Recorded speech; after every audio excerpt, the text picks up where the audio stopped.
I did a video not too long ago where I sent off just a big bundle of junky scrap silver to a refinery. You might have seen that video. I'll put a link to it down below if you haven't watched it.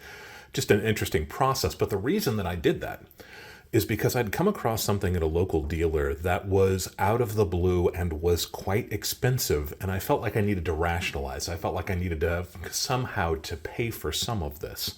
So it would be okay for me to keep this, and that is the video that you are now watching. What was the thing that I picked up? It was the Paradise Hoard of vintage silver bars. Welcome to the Paradise Hoard. If you're new to the channel, my name is Dubsy. I want to thank you for being with me here today. I would appreciate it if you'd go ahead and click on that subscription button and the notification button down below. Become part of this community. For you guys who are my returning subscribers, this is going to be cool. I promise. This is something that I'd never seen before. We're going to talk about some really interesting concepts in this video, and I'm going to show you some dazzling, amazing silver bars. If you are new to the channel, I like to begin my video with a simple disclaimer. I am not a financial advisor. I'm not trying to offer you any kind of financial advice. I'm simply trying to share some of my experience having bought and sold precious metals and rare coins for the last 30 or 40 years. And I like to begin my videos where I can with a couple of definitions that we can kind of work back into the subject that we're talking about. I'm going to hit you with two of those. The first one is what I call Tom's Law, and if you've been to the channel before, you might be familiar with Tom's Law. There's a guy in my local community, a numismatist, who is a collector of coins, and he has what I'd call the eye. He knows really high-quality pieces when he sees them. He collects lots of different series, but primarily Morgan dollars, and I asked him once, how is it that you have such an amazing collection of silver dollars? Every single example that I've seen from his collection is the finest example of that specific coin that I have ever seen. And he said that when he goes around to the regional coin shows and shops that he goes to, he knows what he's looking for. He's looking for something very specific, and that is the finest example he can get. And he knows that when he sees it, and he's already got a kind of an established collection, it may be a long time before he comes across another piece that is as nice, so he usually goes ahead and buys it. And I modified that a little bit so that it really applies to everything in our stacking and collecting community. I like to bridge the gap between precious metal stacking and coin collecting. So my version of Tom's Law is that for however long you have been doing this, that is buying precious metals, stacking precious metals, collecting coins, if you come across something that you haven't seen before, it could be that length of time before you ever see it again, if you ever see it again. That's Tom's Law. And I use it sometimes, again, almost as a rationalization. I've never seen one of these before. I might as well pick it up. But the truth of the matter is that when I apply Tom's Law, I am rarely unhappy with a purchase. We'll talk about Tom's Law a little bit later in this video. The other concept I wanted to ask your opinion on is what constitutes a hoard? This video, the Paradise Hoard of vintage silver bars, constitutes a hoard for me, and this is really interesting because this is the third hoard of vintage silver bars that I've been able to acquire since I began my YouTube channel about 2 years ago. The first one was called the Lydian Hoard. I'll put links to all of these down below if you haven't seen these videos. The Lydian Hoard was a collection of about 4 dozen vintage old poor silver bars from some of the most sought-after refineries who made silver bars in the 1970s. That was a fantastic thing to find. The next group of bars was called the Springfield Hoard. Not as many bars, and also a little bit later chronologically, but there were some very interesting and very scarce bars in that group as well. I am calling this the Paradise Hoard a hoard because of the amount of ounces represented, the number of bars represented, how all of these bars tie into each other, a very specific frozen moment of time. And you'll see what I'm talking about as we get deeper into this. The number of bars, the number of ounces, and the amount that it costs. To me, this definitely constitutes a hoard, but I'd like to have your opinion about it too. I'll probably continue to call it a hoard because that's really what it feels like to me, and you'll see what I'm talking about a little bit later into it. So Tom's Law and the idea of a hoard. Let's jump into this. Now, I've called this the Paradise Hoard up until this point, and this isn't some kind of a big reveal, a big fancy reveal. It is technically the Paradise Hoard of Crabtree Mint silver bars. If you are familiar with silver art bars, the name Crabtree might sound familiar for you. So let me just take a really quick aside. I've got 2 asides in this video. I know people love it when I have asides, right? When we go on an off-ramp. These are really cool, and they definitely fit into how this works. Silver art bars. In the 1960s, America took the silver out of our circulating coins, 1964 for 90%, and then we continued to make silver Kennedy half dollars, 40% silver, for a few years after that. But by the early 1970s, all of that silver was gone, and people still wanted silver. So everybody who grew up with silver wanted it. They wanted to feel like they had that kind of protection, I think. So enterprising individuals started making 1 troy ounce silver bars. We call those silver art bars. And I've got some examples of silver art bars here. These are typical for the era.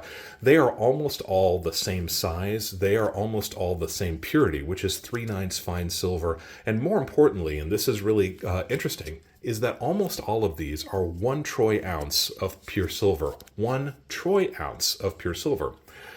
The troy ounce had been known within the jewelry and the investment community for a long time, but I think that silver art bars really introduced that idea to the general public, and we still feel those repercussions to this day. Every silver bullion vehicle that we buy in the United States, if it's not grams, and that's still kind of an unusual weight, is in troy ounces, and it's also at least 3/9 fine. I think silver art bars were really the first encounter that a lot of people had with this kind of silver, something that we still look for and take for granted today. So Crabtree Mint was one of the dozens and dozens of these small manufacturers of silver art bars in the 1970s. And the company was actually founded by a gentleman named Boyd Crabtree. Believe it or not, that's really his last name. Boyd, slightly unusual, right? He launched it in Paradise, California, hence the name, the Paradise Hoard. He was born in 1920 and died in 2006. You're looking at his obituary. I am 99% sure this is the right guy. He lived in Paradise, California. There's that tie-in. The obituary states that he was a self-employed investment salesman. That certainly sounds like somebody who was making silver art bars, right? And if that date is consistent, if he was born in 1920, then in 1971, 72, when this was launched, he would have been about 50 years old. It makes sense to me. We don't know a whole lot about him later in his life, and I think there's a very specific reason for that. We'll talk about that a little bit later. Unfortunately, Paradise, California was mostly wiped out by the wildfire called the Camp Fire in 2018. Only about 5% of the buildings remain at this point. So even the most common, parking ticket kind of information that we could have about somebody was probably destroyed in these fires. So we may never know the full story, but I think we can add a little bit to it, and I'll try to do that a little bit later. Crabtree Mint was typical of many of these other manufacturers of silver art bars. From about 1972 to about 1975, they put out several dozen art bars.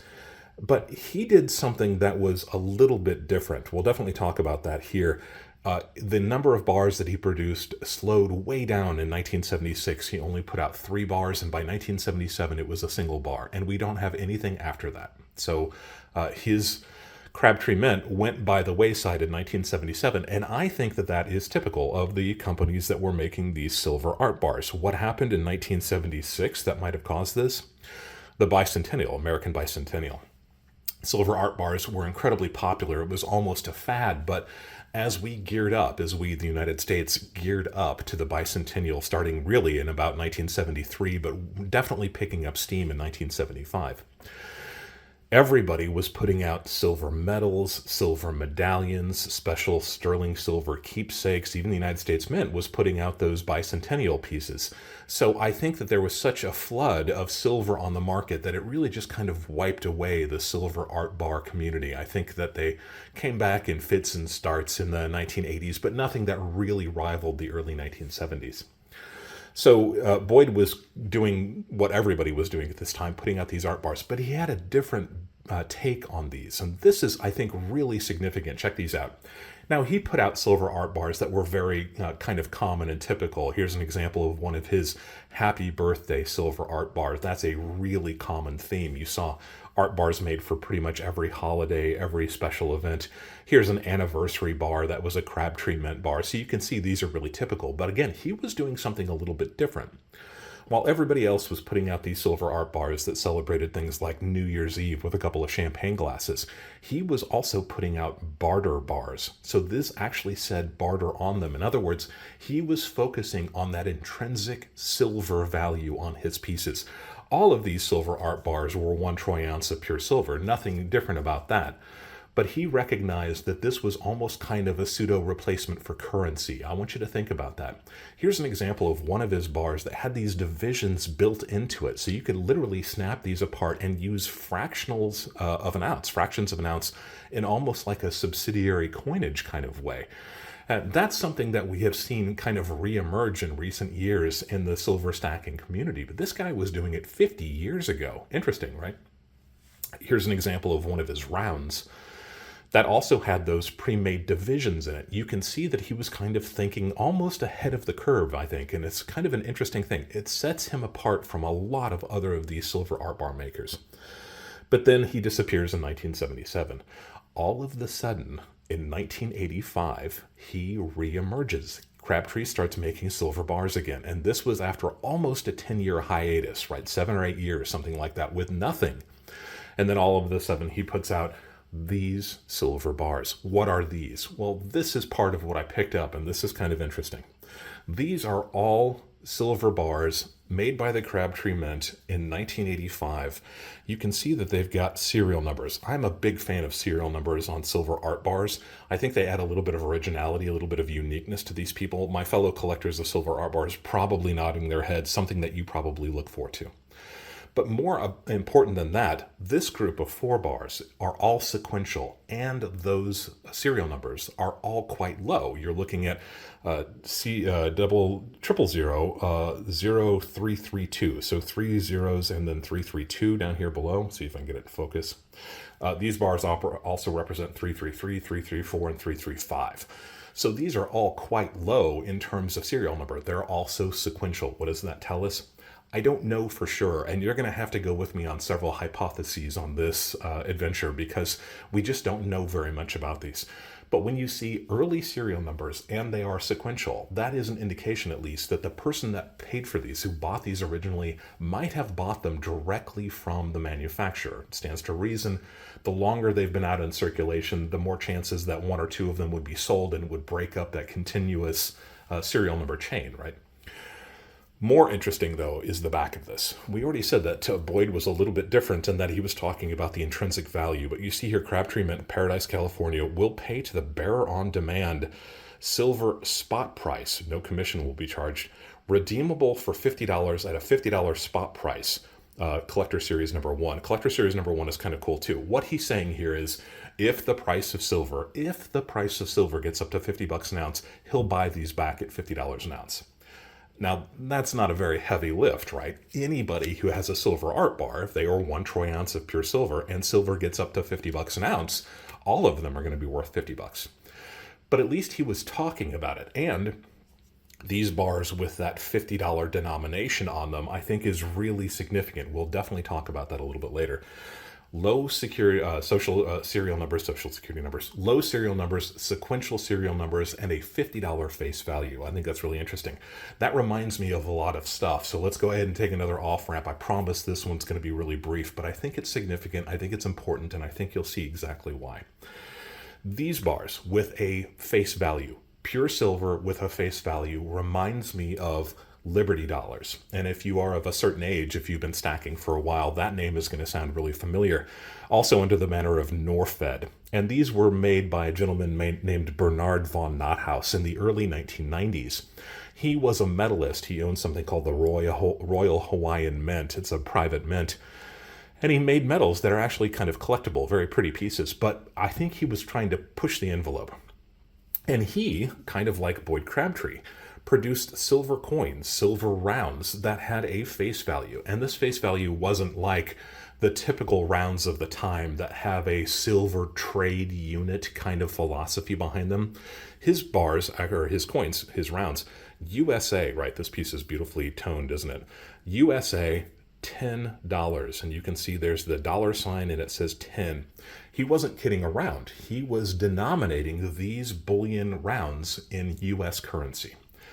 And he took it one step further than that, too. He contracted with a name that's going to be very familiar to a lot of people who stack now. That's Sunshine Minting. He contracted to occupy a small space of their secure warehouse in Coeur d'Alene, Idaho.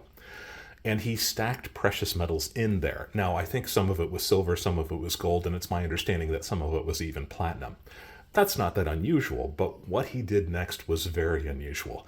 He issued warehouse receipts that represented the amount of precious metals stored in that secured warehouse.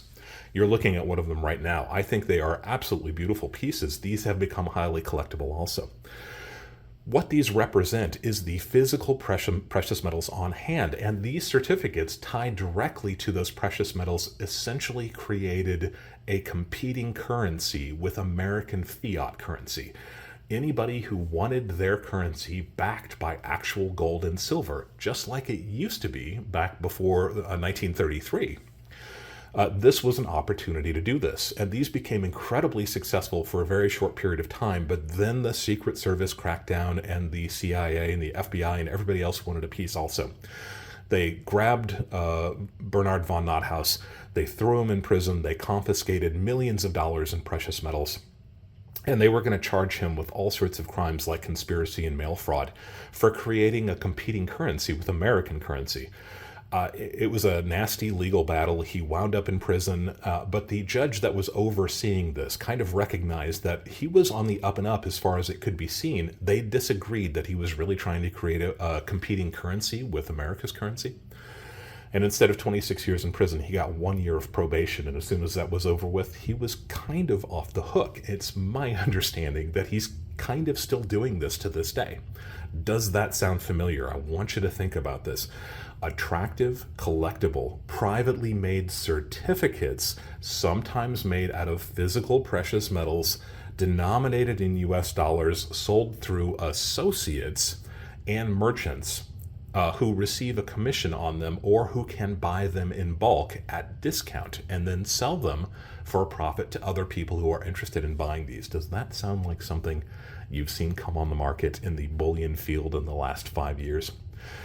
It does to me. Bernard von Nothaus was doing it back in the early 1990s. Boyd Crabtree was doing it in the 1980s. This is nothing new. Incidentally, this is kind of a similar piece. This is made by Provident, and that's Ron Paul in the front. This is 1/10 of an ounce of pure gold, but you see here, it says 500, not denominated in US dollars. I think they were a little bit spooked by the whole von Nothaus thing, and it's a fascinating story, the Bernard von Nothaus situation. Hollywood needs to make a movie about it. I would definitely pay the price to get in and watch it. It's a really cool story. We're going back up onto that main highway from this off-ramp. I hope you'll be okay with that little tiny thing that we did. So back to where we were. 4 1-ounce silver bars, all low serial numbers, all sequential, all in pristine condition. Obviously, they've never been screwed with or anything like that. But we have this also. This is a 2-ounce round. And you can see that this one actually says silver trade unit. So this is kind of bridging between both of those things that we just saw, the 1-ounce silver bars. This is a 2-ounce round. You're flipping it over and it's the same verbiage, right? If silver gets up to $50 an ounce, Boyd Crabtree is going to pay you $100. This is 2 troy ounces. And this actually says Collector Series number 2. You'll recall the bars Collector Series number 1. There is a space for serialization on this one, but it's never been serialized. So it's the same verbiage. And more interestingly, I think you see those cross hatches behind the 50. You're seeing that same device here on the 100. So these are definitely of the same design, of the same period, the same concept that Boyd Crabtree was trying to create. Silver with a face value. Fascinating, right? There are, incidentally, a couple different versions of this. These bars, CT34 in Kidd, and we talk a lot about Kidd on this channel. You'll see Crabtree produced, kind of typical bars that everybody did, but here's that one bar that we were just looking at, and interestingly, here's that huge gap you're seeing when it was made. Everything else in the 1970s, and then this one bar in 1985. That's this bar, and that's the bar we were just looking at. There are 2 or 3 different varieties of the 2-ounce bar of these. They do seem to have a bit of a premium. The 1-ounce bars seem to sell for about $100 a piece. You can find examples on eBay right now. The 2-ounce rounds are always kind of the red-headed stepchild. Nobody seems to like them as much as old Dub C does. But these also do carry a premium. I think that's kind of interesting. Not very many of these known, 2 or 3 different varieties, and they seem to sell for north of $100 also for 2 ounces of silver. That's a pretty good premium, I think. Interesting, right? This does not make a hoard, though. I'm not contending that 4 1-ounce bars and 1 2-ounce round makes a hoard, and this is where things start to get a little bit interesting.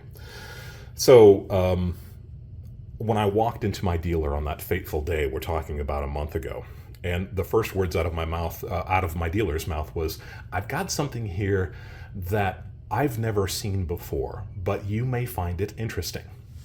Now, that definitely perks up my ears. I don't know about you, but this is Tom's Law in action, right? This is something my dealer had never seen before, and that definitely makes me think, oh boy, we're in for something really cool.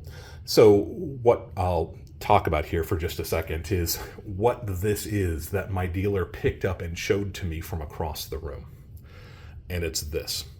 Now, I'm hoping that you've never seen one of these before, because that will make me feel foolish, because I've never seen one of these before, and I have been at this for a long time. Now, you may be saying to yourself, oh, yeah, no, I got that. I've seen those before. I know exactly what that is. When my dealer first picked this up and I could see it from across the room, my first inclination that it was something that it was not. So let me talk a little bit about what this isn't, because I think it will help define exactly what this is.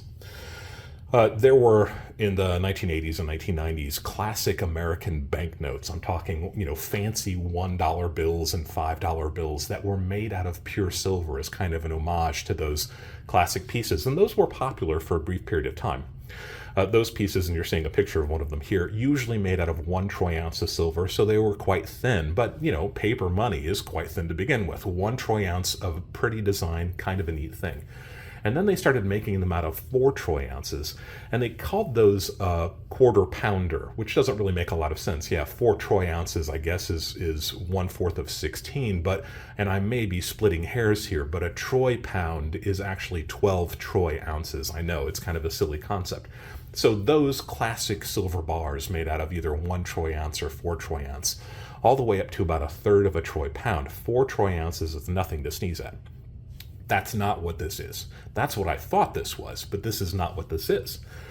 And there are lots of folks in the community who collect those Franklin $100 bills. You're probably nodding your head, yep, I've got a couple of those. Those are kind of interesting pieces. These are pieces that have been made probably in the last 20 years. And these come from lots of different mints. There's the Washington Mint makes these, Federated Mint makes these, APMEX has their own version of these, and what they are is a classic $100 bill, the kind of $100 bill you'd get at the bank right now, but they're rendered in pure silver, kind of like those classic dollars that I was just talking about. And these too are made in either 1 troy ounce or 4 troy ounce weights. Again, kind of a weird weight, but that's just kind of what they've been made out of. I think that's just the standard. And these come in a really nice clamshell case, and they have a certificate of authenticity, and often they'll have a little bit of extra verbiage thrown into it. I've noticed several of them recently have the outlines of American states on them. I guess the idea is to collect the entire 50 states of the United States. You're talking 4 ounces a piece, that's 200 ounces of silver. That's a pretty big collection of silver. That's not what these are either. And I thought for sure that's what it was when my dealer showed it to me. Now, the one other thing that kind of looks like this, there are very few examples of those Franklin $100 bills that come in 12 troy ounce weights. I've only seen one of them before. They are quite scarce. But that is a full troy pound, right? 12 troy ounces, and they look like a silver $100 bill. They're kind of cool. 12 troy ounces, that's not what this is either. Because what you're looking at here, and they really are tricky to pick up, what you're looking at here is 20 troy ounces of 999 fine silver. 20 troy ounce silver bar. This is a beast. This is a big, chunky boy.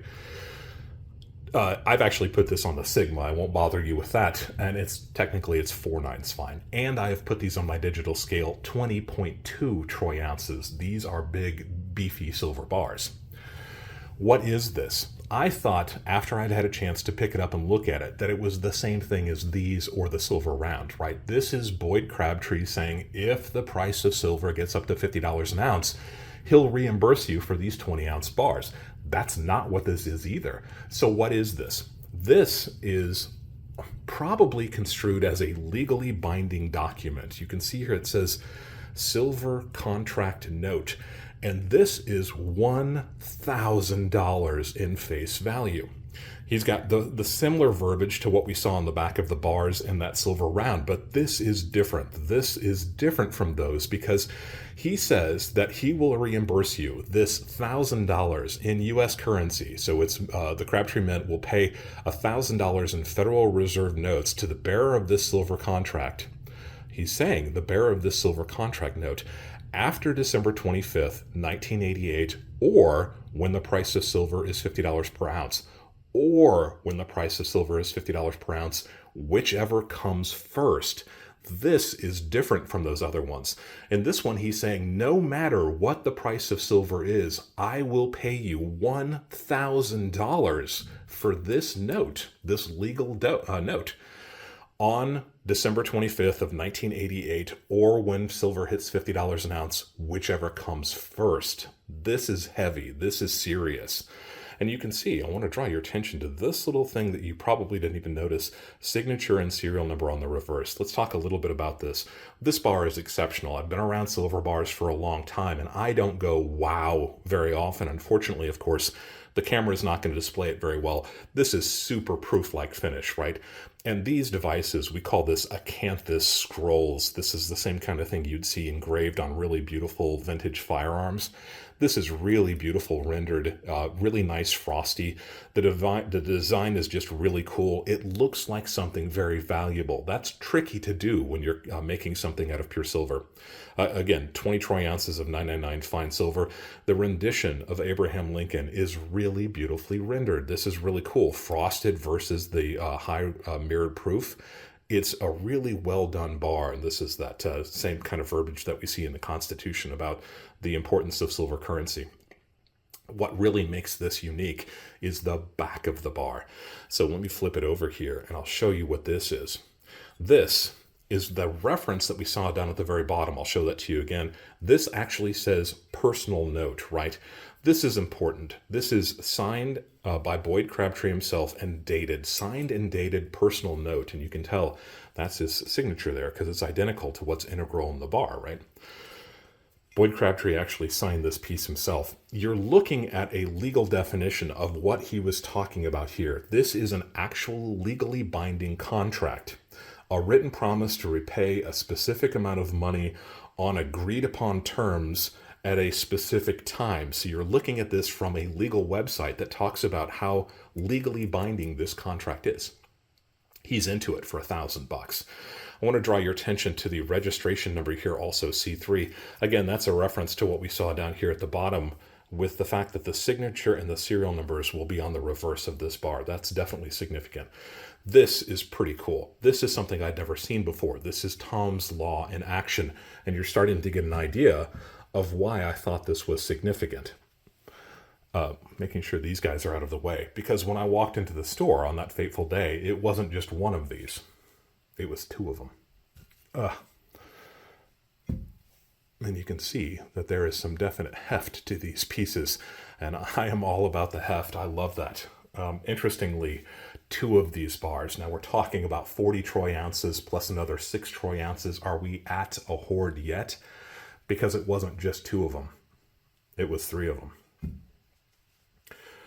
And you can see there's something missing from this area right there. Can you guess what it is? It's the 4th of them. So this now constitutes 86 troy ounces in the form of some very interesting and I'd never seen before Tom's Law type bars. I want to talk about just how scarce these pieces are. I was able to do some research after picking these up, and now you can definitely see why I felt like I needed to at least try to recoup a little bit of money from the refinery for that junk silver so I could apply it to these, because the more I studied these, the more I realized I didn't want to parse some of these out and sell some of them. I wanted to try to keep this group together. And that's really has to do with that back that you were looking at before. If I can pick these up.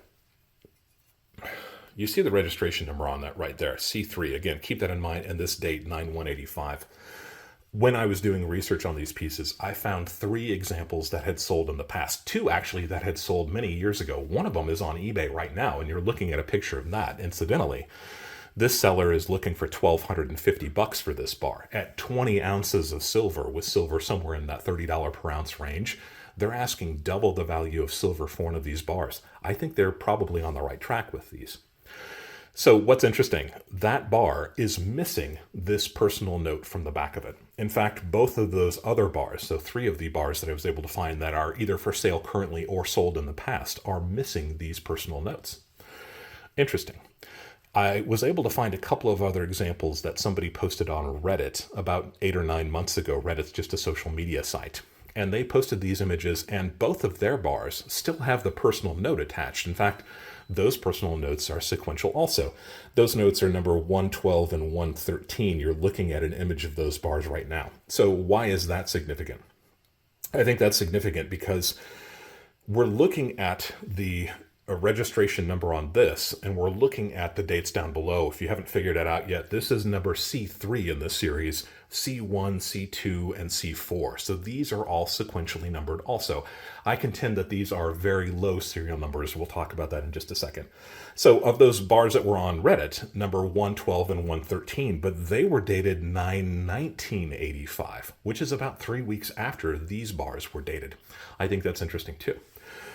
What's the significance of this? If you were Boyd Crabtree and you decided that you wanted to make some serious money off of your prediction, whether it was wrong or right, and that's open to debate, that silver was going to hit $50 an ounce within 3 years, then you probably wanted to sell as many of these bars as you possibly could. And I think it was probably likely that he was selling these at a discount. Incidentally, if we're looking at silverprice.org, we'll zone it in to about the date that he had marked these originally, September of 1985. The price of silver, $6 per ounce.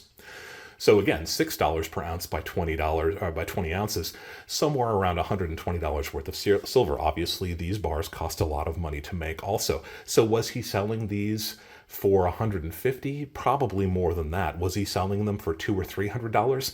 There's that discount off of their face value that some of these other things that I've talked about have come into the market recently are working on that same principle, right?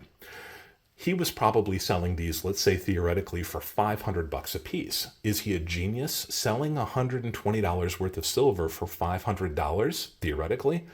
He was making a lot of money off of these bars. Who knows how many of these he sold? And these actually say specifically on the front that the registration number and his signature would be on the back. Why is that significant? Those early bars that have already sold, and the example that's on eBay right now, are missing these notes. If I had written a legal contract and somebody had reimbursed or come to me and asked me to reimburse them on the terms of this contract, I would rip up the contract and throw it away. And I have a feeling that's exactly what those other 3 bars are. I think that people presented them to Boyd Crabtree and got their money back, after which he simply tore this off the back of the bar and it became a pretty silver bar. It's a bit of a stretch, but I think it's logical. How else would you show that these bars had been reimbursed so that you don't have to keep on reimbursing them over and over again anytime somebody presents them to you? I think he removed them intentionally. And I think that's what those bars are that we saw, the 2 that sold previously, the one that's on eBay right now. Now we know that he actually had an integral in the bar that the signature and registration number would be on the back. Without the signature and registration number, I think it's very likely these bars were no longer a binding contract. Interesting, right? So what else do we know? The fact that these bars predate those other 2 that were on Reddit, number 112 and 113, and these bars have a low serial number. Is it possible that the C stands for Crabtree? Are these, in fact, the first 4 bars that were ever sold in this series by Boyd Crabtree? It might be a bit of a stretch, but when you combine the fact that these bars were sold to my local dealer, along with these 4 1-ounce bars, clearly of the same series, that are also a very low serial number, and this 2-ounce round that was never serialized, the fact that this person had bought all of these, had kept them all together, and they are all low serial numbers, I think it's at least possible, a working hypothesis, if you will, that these were all purchased directly from Boyd Crabtree, and these were some of the earliest examples that he sold. whatever you want to believe about them, these are clearly unusual pieces. This is that Tom's Law taking over, right? And you can see once again why I thought these were so cool. These are just something I had never seen before, and there's something so well done. There's something so beautiful and original about these that I had to pick up the entire set, and I had to keep it all together. Probably foolish, right? What else do we know about Crabtree Mint? I want to just present this hypothesis also. Old boy Crabtree is seeing the price of silver, and you're looking at the price of silver when these were redeemable, right? September of 1988.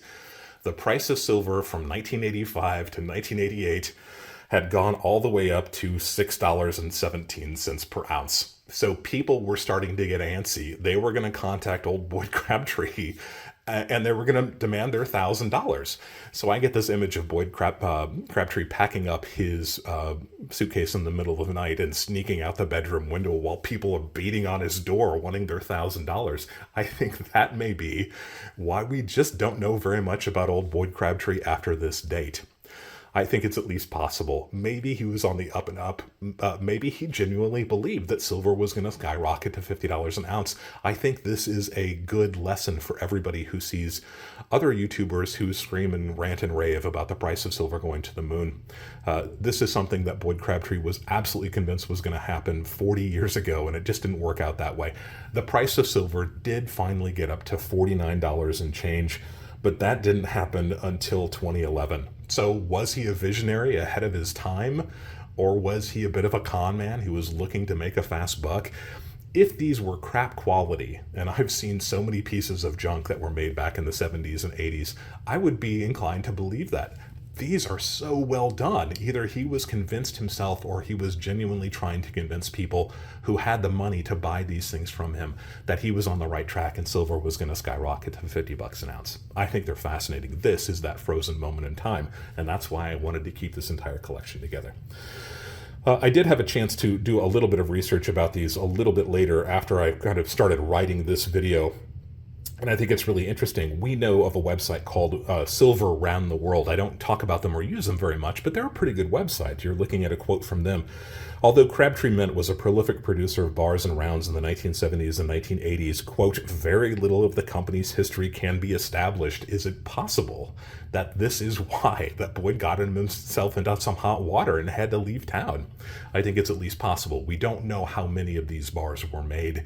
But clearly, if we have maybe 8 or 10 or 12 examples that I've been able to find, the highest serial number is 113. So I suppose it's possible that there are that many of them out there, or there were at one point. Who knows how many of these still exist? I reached out to allengelhard.com, and you guys who watch the channel know that I sing their praises constantly. The most important website when it comes to vintage silver bars. All Engelhard doesn't just talk about Engelhard, they talk about dozens of these vintage manufacturers and refineries. And I asked them, I said, is this something you guys would consider putting on your website, in your census? Because, you know, the typical silver art bar pieces, that's not their purview. That's not what All Engelhard really does. They are really after those vintage old port type bars. But these bars clearly have some of those same elements that we see creep into Engelhard and Johnson Matthey and some of the other manufacturers towards the end of the 1980s. The fact that these are 20-ounce bars, 20-ounce plus, right? 4/9 fine, and they are so well executed, definitely makes them a weird, strange, fantastic hybrid between those typical bullion bars and the typical silver art bars of the early 1970s. This is something that kind of combined all of these elements, and I don't know that anybody else could really have done it except for Boyd Crabtree, having been steeped in the early art bar history and then kind of fascinated with those barter bars, or those bars that had the capacity to be broken apart so that you had increments of a troy ounce also. I think that he was the only person that could have done these, and I think these are quite scarce and very interesting. A relic, a frozen moment in time. Now you can see why I feel like this is an interesting hoard, right? All Engelhard actually said they are aware of Crabtree Mint. They're aware of the fire that destroyed much of Paradise, but they said they would consider it. They are building out the mechanics behind their website currently.